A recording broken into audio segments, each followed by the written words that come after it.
Vale, en el siguiente tema vamos a ver lo que son las transiciones, que son los pasos, los efectos visuales vistosos que hace entre el paso de una diapositiva y la otra. Si nosotros no le ponemos ninguna transición, él simplemente la transición que tiene es pasa una diapositiva, desaparece una y aparece la otra sin ningún efecto. Nosotros queremos que hayan efectos cuando pasen de una diapositiva a la otra. Vale, imaginar.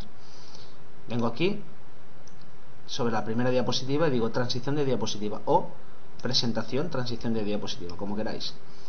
Elijo el estilo de la transición. Por defecto está sin transición, por ejemplo, persianas horizontales.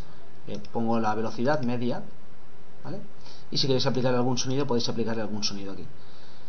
Paso a la siguiente diapositiva. Quiero hacer, imaginar una transición. Elijo de la lista, veis aquí, disolver, pongo lento, ¿de acuerdo?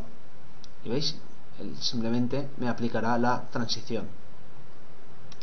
Si vengo aquí en más transiciones, vamos a por ejemplo cubrir a la izquierda, ¿veis? Y ese hace un cubrido a la izquierda medio, ¿veis? Un poquito más lento.